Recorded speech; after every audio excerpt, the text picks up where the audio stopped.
Kwa kweli nilikuwa naona magari zikibebwa na ninazichukua na video na simu zikibebwa na maji, lakini mafikiria yangu ile jiwe nilikuwa nimekanyanga, kwa sababu najua imekorogewa chini, najua iko firm. So nikaona kabla maji inifikie mimi, ile mawe itaweza kuniokoa, kwa sababu gari iko juu ya maji, inanyanyuliwa juu na maji, lakini fikira zangu zingeweza kuniambia mimi ni mwepesi kuliko hiyo gari. Kwa hivyo mimi nilikuwa tunachukua video kama sijui ile kitu inaweza happen.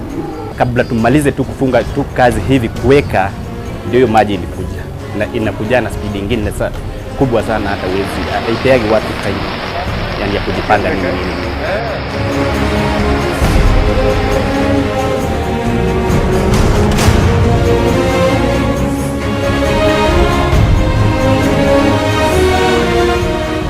Narok is located at the bottom of a valley.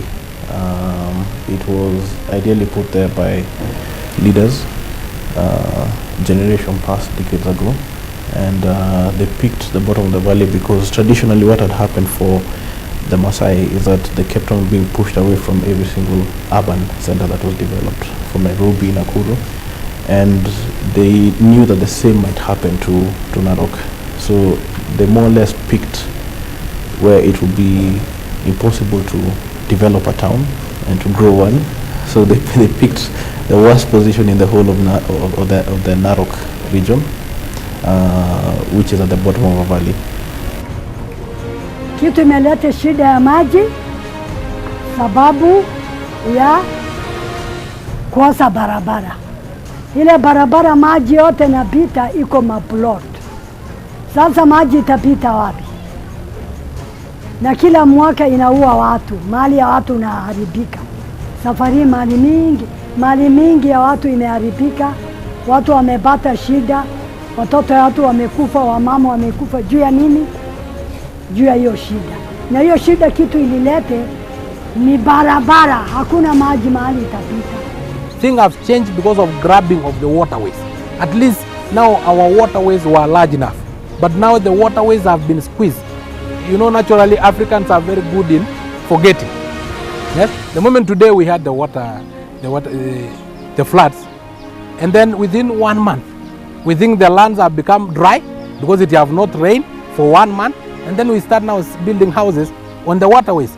Let me assure you, my friend, if today you block this river up there, within 2 months, people are building here because they have become dry for 2 months.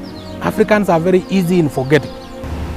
The volume of the water has increased over the last few years, and the impact has also doubled. The intensity of destruction is higher than it has ever been. The reason is obvious. There are 3 reasons why you see the problem is getting worse every day. The first reason is that there is massive destruction of the upper catchment, that is in the lower Mau area.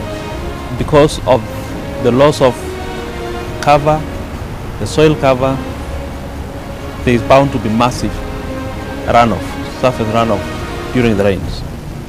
The second problem is the blockage of the waterways within the build areas of the Narok town.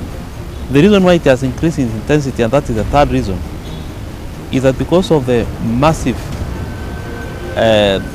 soil erosion, the velocity and the sediment load has become too heavy and therefore very destructive to the buildings. That is the problem. That's the reason why it has increased over the last few years, and it's bound to be worse in coming days. Venye huwa kuna happen, huwa kunanyesha maji mvua kidogo tu hapa, lakini maji yenye inakuja si ya mvua yenye inanyesha hapa town. Kuna sehemu inaitwa Mashariani huko, Lopito huko, ndio huwa maji mvua inakuwa kwa wingi kwa sababu huko ni juu sana. Sasa ikikusanyishika huko inakuja sasa na town ndio mteremko, inakuja sasa inatukuta hapa town. Si eti ni mvua ya hapa town, ni mvua ya mahali ya sehemu nyingine.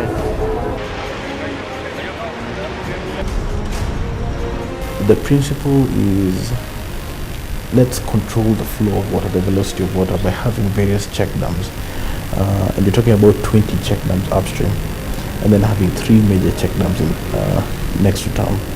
So what will basically happen is that starting from right uphill is that water will fill the first dam and then come into the second dam, and it becomes, initially that would have been surface runoff water, but then we are storing the water so that it fills the first dam, fills the second dam, all the way to the 20th dam, and then it will be released. We've measured the amount of water and what the stormwater drainage system can handle.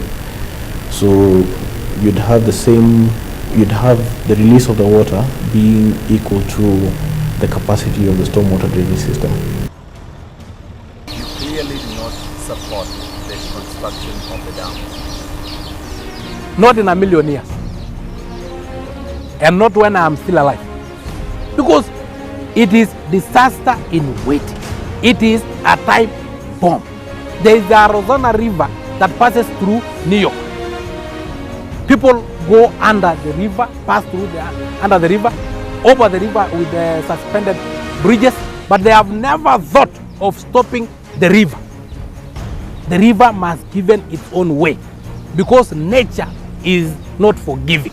It will not forgive.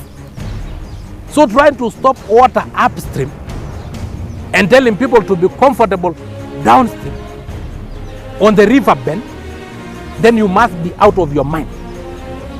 Part of the solution would be dealing with the environment. We need to plant trees in the riparian section, in the entire catchment area. And we have actually noted that the best tree to plant in that area will be the bamboo.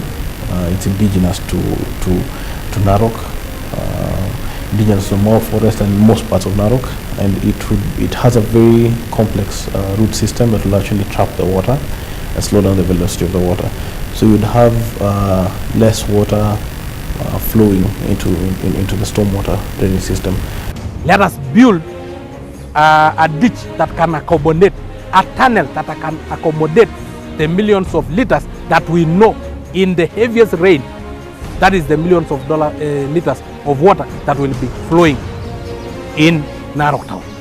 For it to be able to accommodate water, it is not that it must be wide.